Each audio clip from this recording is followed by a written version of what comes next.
완성됐습니다. 네. 그럼 좀 시작하도록 네. 예. 네. 그 아산관련 구설자료 수집 사업. 오늘은 이제 전 서울 아산사회재단 복지사업 팀장 운영하시고 지금은 이제 고객만족팀 부장에 계시는 윤성구 선생님 모시고 인터뷰를 진행하도록 하겠습니다. 오늘 날짜는 12월 2일 오후 4시입니다. 일단 우리 구슬 이제 정리 편의하기 위해서 이제 구슬자, 저는 면담자, 우리 창업자 뭐 이런 식으로 용어 정리하도록 하겠습니다. 네. 먼저 우리 구슬자의 개인 생애 여쭤보겠는데요. 네. 생년월일과 고향에 대해서 좀 말씀해 주십시오. 1962년 6월 13일 그거는 주민등록상이고요. 네. 어쨌든 고향은 진주입니다. 아, 진주요? 네네. 그럼 학교도 진주에서 다녀왔습니다. 네네. 아, 예. 그럼 서울은 언제 올라오셨죠? 서울은 90년 초에 그전에는 부산에서 수산업을 했습니다. 아, 예. 그 수산업은 그 현금이 왔다 갔다 하는 그런 데이기 때문에 친척이 배를 한 통을 사는 바람에 그 당시에 87년 그 당시에 13억 주고 샀으면 어마어마한 금액입니다. 예. 저인망을 샀기 때문에요. 그래서 그 사업체를 제가 한 2년간 운영을 하다가 바닷가 생활을 하니까 사람이 자꾸 거칠어집니다. 굉장히 거칠어집니다. 그래서 아버님이 그냥 서울 가야 되겠다. 그래서 뭐 그 당시만 해도 지금 뭐 어떤 학생들이나 청년 세대에 대해서 이런 말을 하면 조금 욕될 수 있지만 그 당시에는 참 취업하는 방법이 쉬웠습니다. 그렇죠. 그래서 생산성 본부하고 서울 아산재단하고 몇 군데를 인터뷰를 했고 생산성 본부도 거의 완성 단계, 그 취업 단계였었는데 제가 여기로 오게 된 거는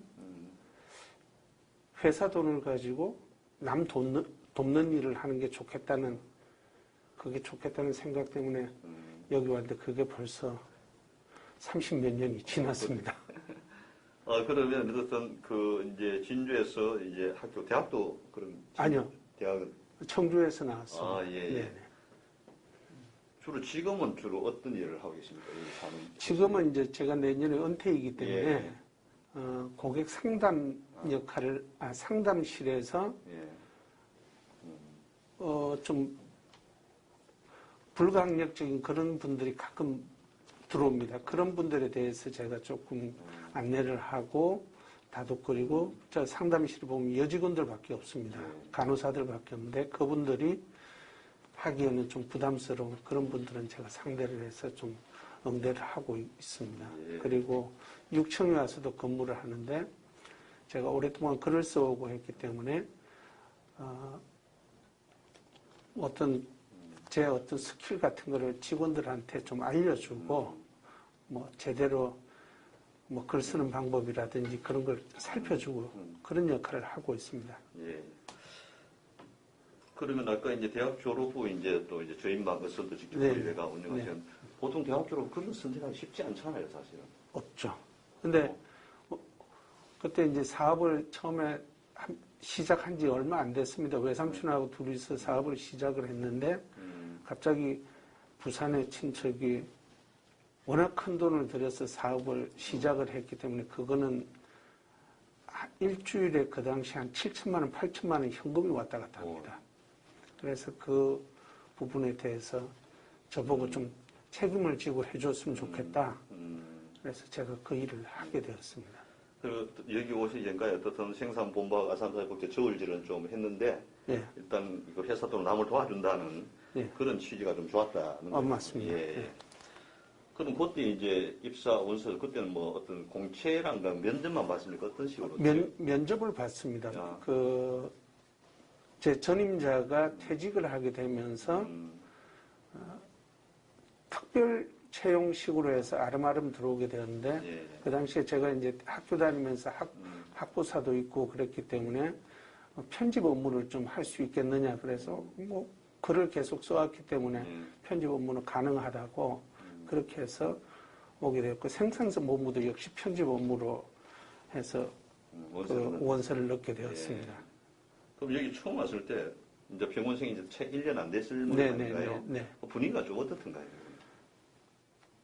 제가 처음에 와가지고 병원 업무를 시작을 하면서 제일 먼저 했던 게 그때는 서관 하나밖에 없었습니다. 예. 서관 하나, 옆에는 다 휑한 중간에 웅덩이도 크게 호수처럼 있고 지금 그 동관 신관 앞쪽에 보면 그 웅덩이도 있고 수풀처럼 우거져 있고 한밭집도 있고 와 여기 사람이 오겠나 싶을 정도로 좀 황량한 곳이었습니다.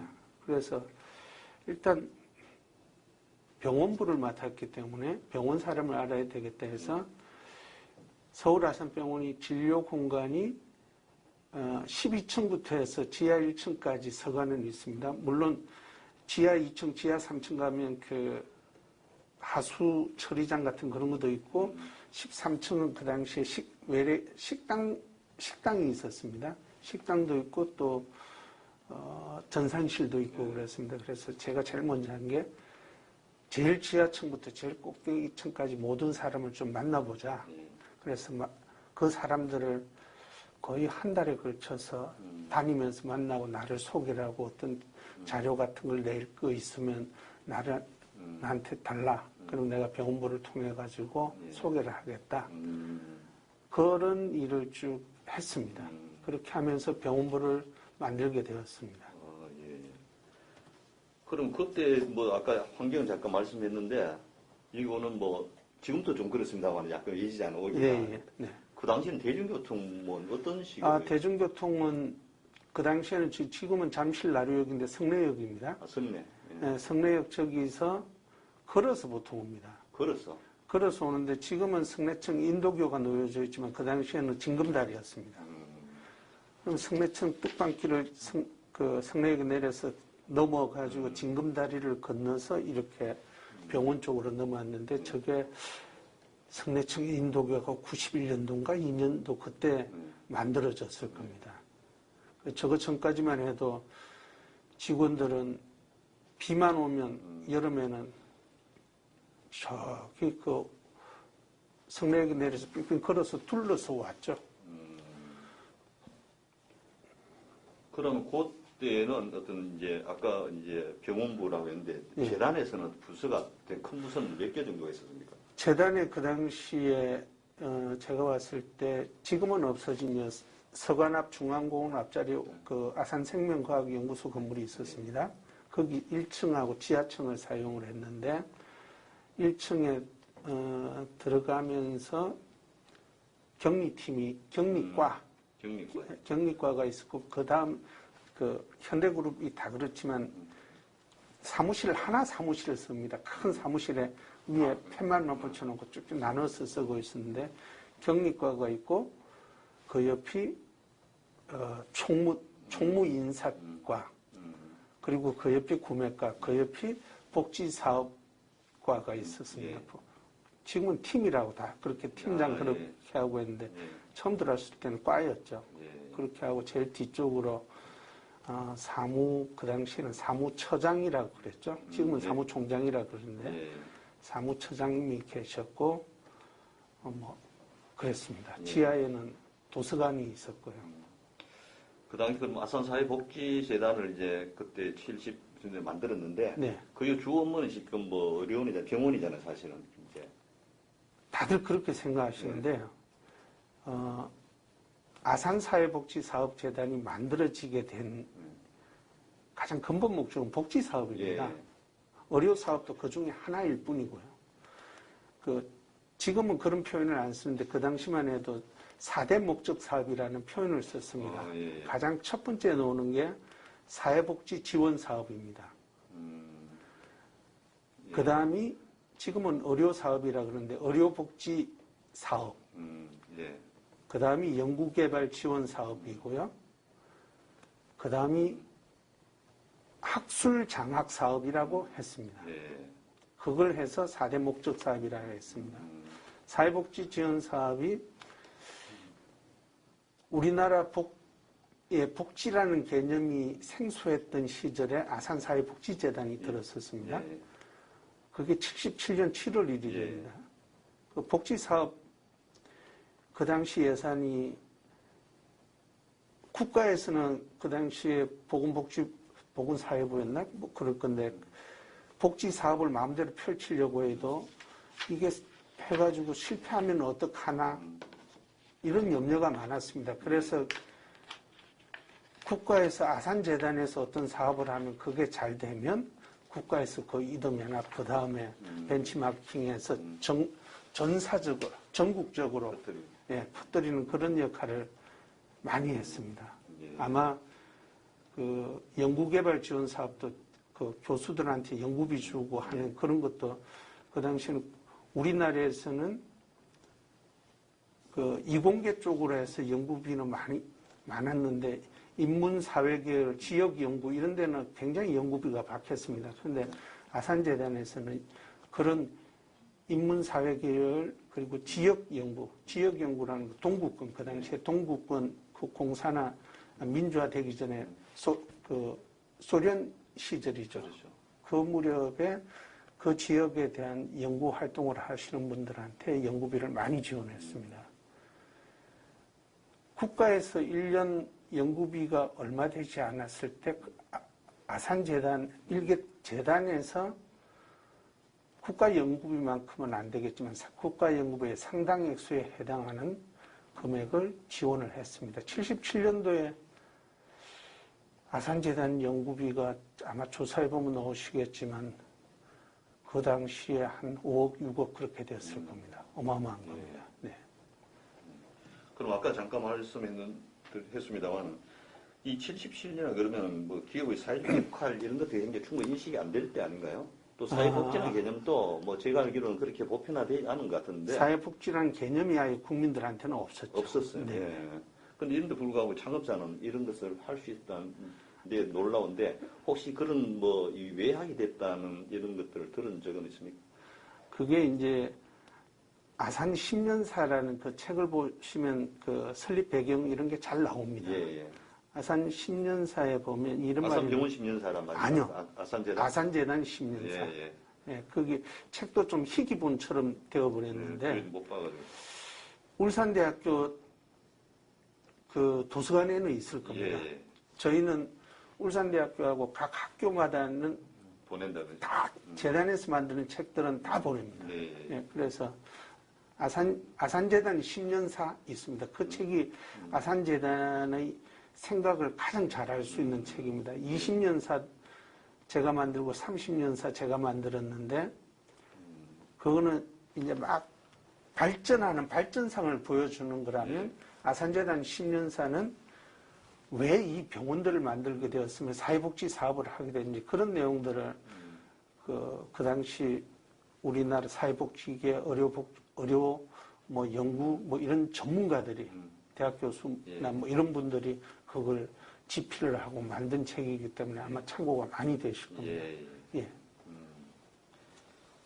그러면 그 당시 뭐 아산 들어왔을 때 90 들어왔을 때 어떤 그런 그 아산 재단의 직원 규모는 어느 정도입니까? 병원 빼고 이게 실제 그 특별히 늘어나지는 않습니다. 그 당시에 제가 들어왔을 때 인원 헤아려 보라 해도 헤아릴 수 있습니다. 전체적으로 30명 내외였습니다. 그 격리, 인사총무, 구매, 복지사업 다 합쳐서 30명 채 안 됐습니다. 그 사무총장까지. 물론 이제 의료원이라 해서 별도로 이문호 의료원장이 계셨고 그런데 이제 그 인원들 다 합쳐서 그렇습니다. 아니 그러면 그 병원도 운영하지만 병원 관계는 일도 다 맡아 했을까? 병원부가 되면 뭐 병원에서 구매한다든가 뭐 이런 것도 여기서 구매 업무는 재단에서 그 당시에 해줬는데요. 그 당시에 이제 병원 자재팀도 있고 재단 구매 쪽에서 당시 초창기에는 장비들이 많이 들어올 때입니다. 해외에서. 그래서 재단에서 그런 걸 다 대응을 했고요.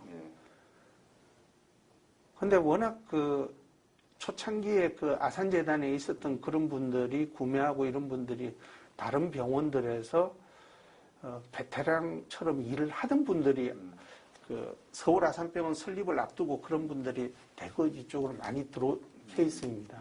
그래서 그런 분들이 지금은 남아 계신 분들이 없지만 그 당시 그런 분들이 일을 해 주셨기 때문에 굉장히 원활하게 일을 하지 않았나 그렇게 생각됩니다. 그럼 우리 구슬측에서 이제 아산사회 복지에 들어왔을 때 네. 이게 현대그룹 말고 다른 기업에서 뭐 이런 복지재단을 운영하는 곳이 있다는 거 들은 적이 있습니까? 삼성하고 LG 정도였죠. 90년 초반에. 네. 그 당시에 그렇지만 아산재단처럼 다른 이런 말이 좀 하면 그 해당 기업들에서는 조금 아산재단 뭐 폄훼할지 모르겠지만 폄훼한다는 그런 표현을 할지 모르겠지만 정말 저희는 이사장님 그 정주영 회장님께서 사인만 해주셨지 실제적으로는 모든 것을 실무자들이 하게 하는 시스템을 갖췄습니다. 아산재단은. 재단은. 네. 보통 기업은 관여를 많이 했잖아요. 네. 그래서 실제적인 일을 하는 곳이 아산재단이었다면 다른 LG복지재단이나 삼성복지재단 뭐 이런 데서 다른 기업재단들에서 하는 것은 이미지 홍보 위주로 하지 않았느냐 이런 생각을 제가 제 개인적인 생각입니다. 그건 하게 되었고요. 제가 왜 그 말씀 드리냐면 재단의 모든 사업은요. 그 4대 목적 사업별로 자문위원회가 있습니다. 자문위원회 같으면 예를 들어서 의료복지 자문위원회라고 해주면 그 당시에 자문위원장은 우리나라 의료계 최고 그 별이라 할 수 있는 이문호 의료원장, 서울아산병원 초대원장님이 의료 자문위원장을 하시면서 한양대 의료원장이셨던 김순용 이사장님 그리고 세브란스의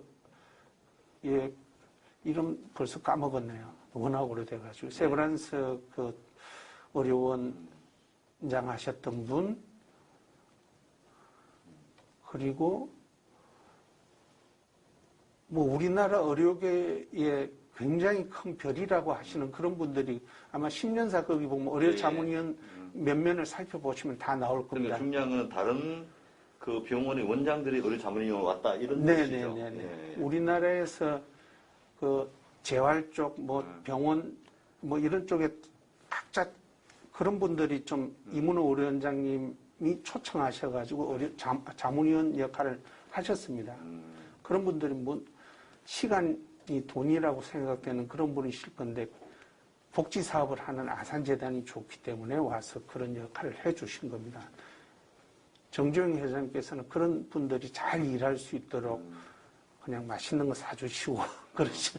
이거는 농담이지만 그런 역할을 좀 하시지 않았느냐 그렇게 되고 그분들이 이번에 올해 사업은 이걸 합시다 저걸 합시다 이렇게 정해가지고 최종적으로 이사회에 올리면 이사님 그냥 사인만 하십니다. 전문가들이 했기 때문에. 그리고 서울 아산병원 운영할 때 보통 삼성 같은 경우에도 그 삼성 쪽에 있던 분이 와서 관리부원장을 하시면서 많이 그 입김이 셌습니다. 의료진보다는. 근데 초창기 이제 아마 90년대 초만 해도 현대그룹이 삼성 이런 데보다 훨씬 컸습니다. 비공식 계열사까지 합치면 한 70몇 개, 80개 그 정도 될 때였습니다. 근데 이제 한 달에 한 번인가 그 전체 사장단 회의가 쭉 개동해서 있으면 주요 회사 사장단, 회장단 쭉 앉아 있는 데서 우리 민 원장님을 오라 그래서 민 원장님도 참석시킵니다. 그 사장단 회의에. 당신들 의료에 대해서 병원에 대해서 아는 거 있어? 그러면 아무 말도 안 하면 이사장님께서 모르지. 민 원장이 하라는 대로 해. 도와줘. 그리고 쓸데없이 감나라 대추나라 하지 말고. 아니 병원은 완전히 독립체라고 다 그대로 뭐다 놔뒀다 그래. 네네네. 그래서 민 원장님이 장기간 병원장을 하셨는데 이렇게 병원을 키울 수 있지 않았을까? 아쉬운 거 있으면 이사장님한테 말씀하시면 다 들어주셨기 때문에 그렇습니다. 아마 이렇게 하는 병원이 없었습니다. 그리고 예를 들어 다른 뭐 쉐브란스 같은 경우는 대단한 병원이잖아요. 네네. 그 이분 원장이 와서 다음 해에 어떤 회계연도 사업을 어떤 제시하고 네. 자기 경쟁 관계 있을 것인데 그런 것들도 쉽지 않을 것 같은데 이게 좀 특이한 구조 같은데 이거 자문위원단이지만은 예. 자문위원회를 그만큼 사회복지 쪽도 그렇고 이 자문위원 구성이 보면요. 뭐 의료계 같으면 의료만 있느냐 병원장 필드 뛰는 그런 분들만 있는 게 아니고 학계, 예. 의학 뭐 이런 저 학계도 있고 또 보건복지관 뭐 이런 쪽도 있고 그런 분들이 다 참여를 합니다. 예. 그렇기 때문에 실무자만 모여서 논의하는 그런 자문위원회는 아닙니다. 그럼 군수사께서는 이 아산사회복지에 계시면서 부서 이동을 좀 했을 거 아닌가요? 좀 굵직한 부서 이동은 어떤 부서로 주로 옮겨? 아산재단에서는 복지사업 업무만 했습니다. 복지사업 업무만. 예, 제가 그 아산재단 복지사업팀 복지사업팀 홍보과에 있으면서 병원부를 담당하면서 서울 아산병원부를 하면서 아산건강소식도 만들게 되었고 개간 아산지도 만들게 되었고 연보도 만들었고 91년인가 무슨 상을 하나 만들어라 그래가지고 기획을 하라 그래가지고 기획을 했던 게 그 당시에 두 가지를 했습니다. 하나는 효행상이고 하나는 그 아산 체육상 같은 걸 하나 만들었습니다. 예. 그래서 기획을 해서 올렸더니만 결국 효행상이 되기는 되는데 체육상은 저는 몰랐는데 그 당시에 아산기장 때 무슨 수영대회가 있고 그랬더라고요. 그래서 그게 정주영 회장님 그 관련되는 거라고 해가지고 그럼 체육상은 빼고 효행상을 했는데 효행상이 이게 나중에 히트를 치게 됩니다. 제가 왜 그 효행상을 만들게 되었냐면 이게 단순한 우리 사회가 전통적인 효보다는 사회가 자꾸 이제 핵가족화되어가는 그런 상황에서 효문화 확산을 하기 위해서는 좀 효행자를 우리가 알고 있는 효자 효부만 해서는 안 되겠다는 이런 생각이 들었습니다. 그 당시에는 삼성은 벌써 아산재단보다 몇십 년 앞서 그런 삼성 효행상을 주고 있었습니다.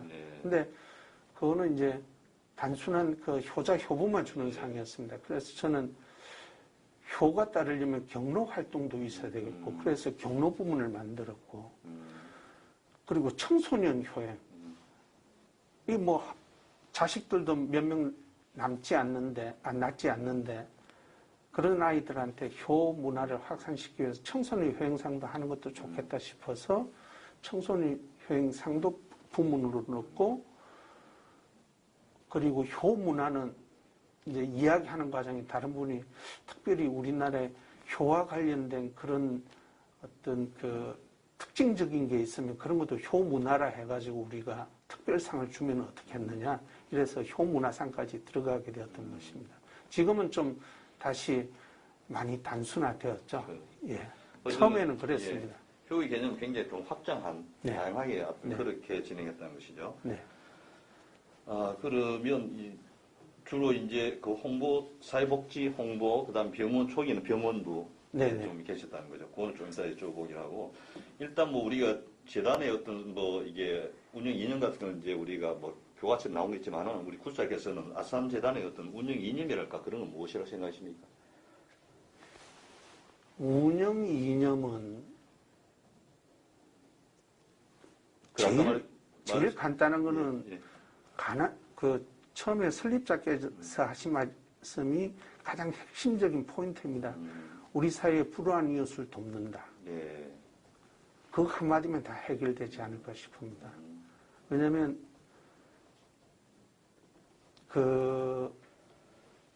저 역시도 효행상을 10년을 제가 만들고 거의 10년을 제가 그걸 진행을 혼자서 했습니다.